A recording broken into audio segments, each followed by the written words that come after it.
Hey, all, it's time for Healing with the Blues. Healing with the Blues. That's right, I'm healing with the blues. I've got nothing left to lose. That's why I'm healing with the blues. Such a pain inside. The love that's there for me, I have denied. I've never had the blues this long, this deep, this wide. That's why I'm healing with the blues.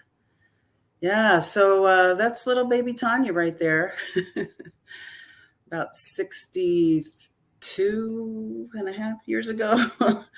um, and the thing that I wanted to share with you today is an exercise that I did this week in my coaching class that I'm taking, the course that I'm taking. And we were asked to bring a picture of ourselves as a child, and I picked this one. And I have another one too I'll share with you. Let's just see if I can get that one in here, because it's also has my sister in it, so you get a chance to see what we look like together. So there's me on the right. You can tell I've got the curly hair and she has the straight hair. That's my sister, Leslie. And we were asked to bring pictures of ourselves as babies and children so that we could really take a look at who that person was. Who's that child? Who am I? How did I come to be as the person I am now when I started out as this? And, you know, we've had so many things happen to us over our lives, but the essence of who I was as a child is pretty curious. You can kind of see I'm about ready to say something here. And my cousin thought my name was Tanya because I was so tan, because I used to get very, very, very brown when I was little. And I spent a lot of time on the beach. This is my grandmother's house in Beach Haven, New Jersey, on the Long Beach Island. So there's things that happen to us through our lives that kind of can dampen our exuberance as a child. And I'll put that other picture up so you can kind of see what that was. Because one of the things that I want to talk to you about is who you really are and what you're really about.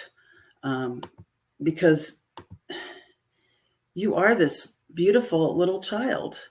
You are this exuberant child. This is me, and what I came up with was I'm adorable, I'm precious, I'm affectionate, I'm loving, I am here for joy, I'm playful, I love to laugh, I love to help other people laugh, I love to create joyful experience for those around me. And that's who that is. That's me. And then I take her into my heart, and she lives here. And so as I'm saying all these things about who I am, that is really me. That is who I am. I'm a lover of joy. I'm a lover of life. And love is what really gets me going every day. The love for people who may be suffering needlessly. You don't need to suffer. You're not required to suffer, but we go through that. But the idea is to come out of it. And if you can find a picture of yourself as a happy child, that's great. That happens. People can do that. Some of us were born into situations where we weren't having a happy childhood. We were in fear a lot of the time. And I say we because that happened to me later in life. I lost my innocence at 11 years old, very young, to discover that there's nobody in charge. Very young to discover that not everybody is loving and kind. Not everybody wants your best or give you their best. It's a really young age to do that. But what I'll tell you is that it doesn't have to define you as a person, but you can have gifts that come out of those difficult times. You can have gifts of inspiration. You can have gifts of knowledge, and gifts of power. Now, for me, coming out of that situation at 11 years old, I really wanted knowledge. I wanted to know what was going on and who was in charge. And so that started me on my search for who's in charge. Is God in charge? Who's God? I need to find out. So I was a seeker from a very early age to find out what's this greater power that seems to be running everything that nobody knows. And I found many, many different answers. I looked at many different types of religion and thought, and have really come to understand, and this has given me power, that I have a direct line to source energy. And I say source energy because a lot of times I'm speaking to people who've been beaten over the head with the God idea.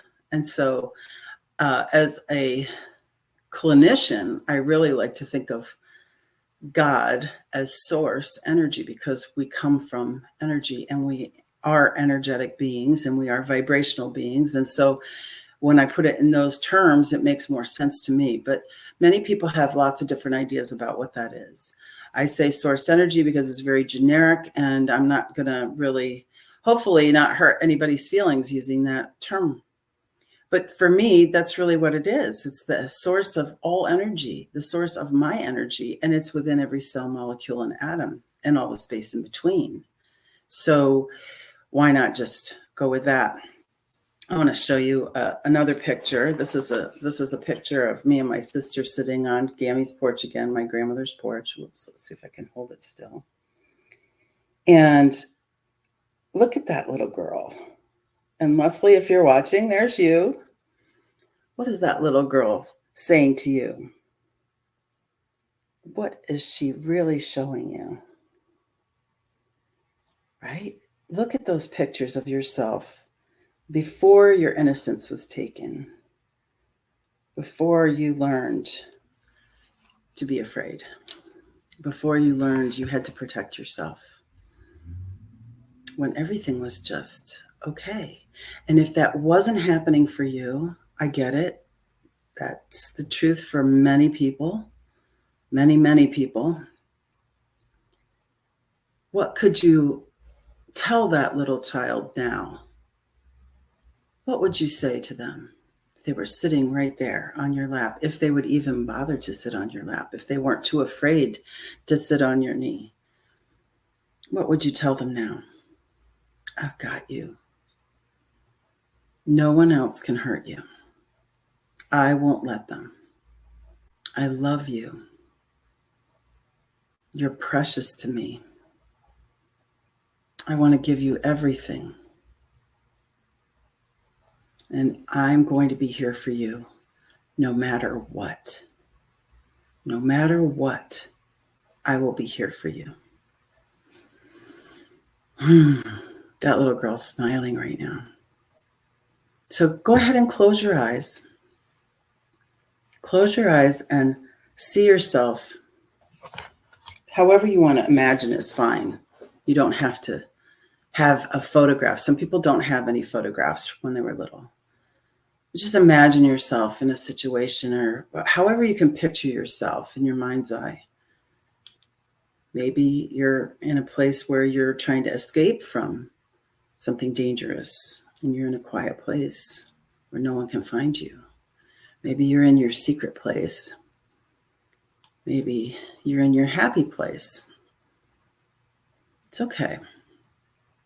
Just allow yourself to notice, what is this child going through? What is she or he believing right now? And I don't want you to go deeply into a traumatic experience, but just see yourself. Could be a still picture like the ones I've shown you. Could be you moving around. That's fine. Ask that child, what do you need? How can I support you?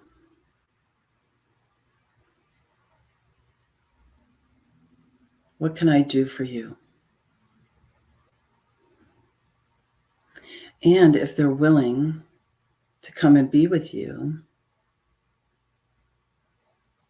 can you ask them, who are you? And let them answer, I am this. I am wonderful. I am playful. I am frightened. I am angry. I'm sad. I'm adorable. I'm loving. I'm excited. Let that little child tell you what they are, who they are.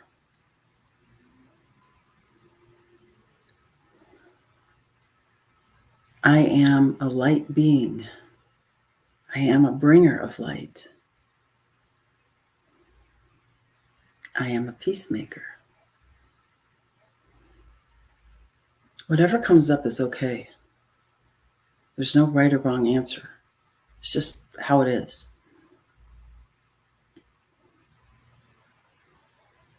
Now you can let that person know, let that child know that you're there for them.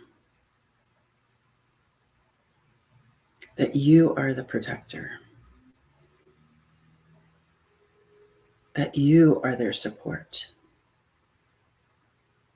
And just imagine them coming into your heart. Coming right into your heart. That little being coming right in. Making a place for them. A cozy nest where they can always be themselves. Take a deep breath.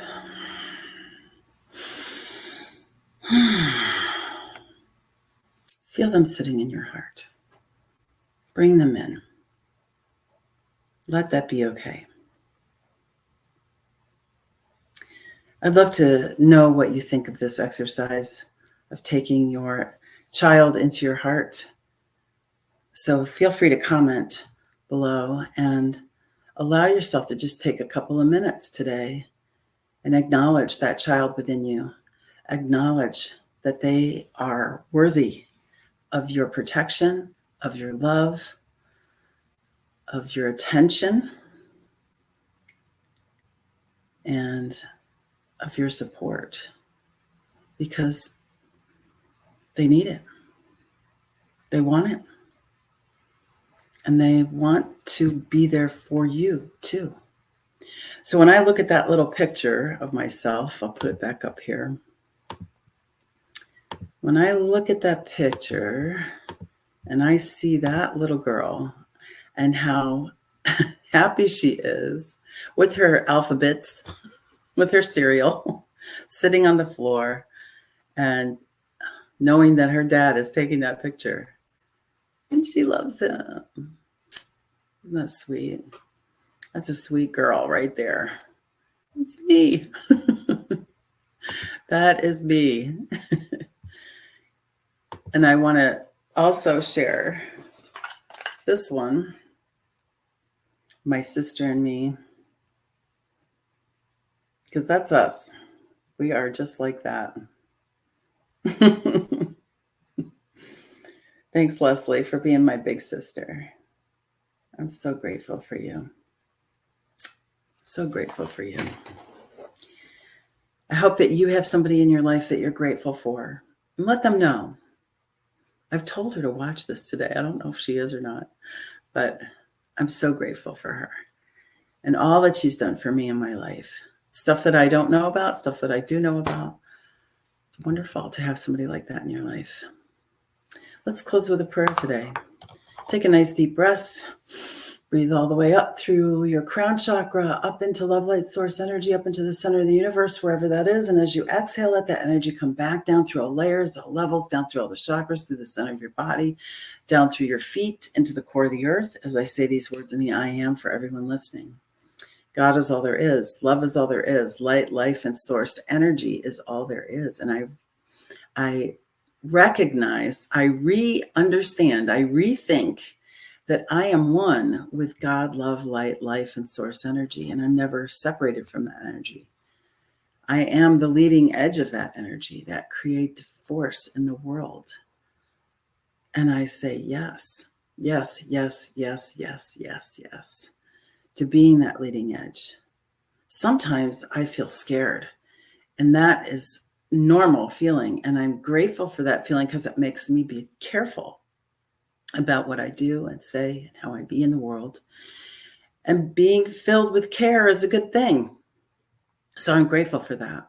I'm grateful that I have all these different feelings. I'm grateful that I have the ups and the downs so I can contrast them against each other. And I'm so grateful that I can smooth that out and let myself just enjoy life and be that bringer of light and be that little light being and be that little child who's curious and affectionate and loving and silly. Oh, yes, very silly. And allowing myself to share that with the world. And I'm so grateful for that. I'm authorizing my subconscious to let it be so, to dissolve any constrictions or contractions that I have towards sharing myself with the world. And I allow it right now to happen. I say that it's so, and I let it go, knowing that it's already done. Thank you, God. Thank you, God. Thank you, God. And so it is. So thank you so much for being here today and for watching this later, if that's when you get to it. Make sure you do that exercise. It's such a great thing to do. And yeah, I love my silly self too, because I can be pretty silly.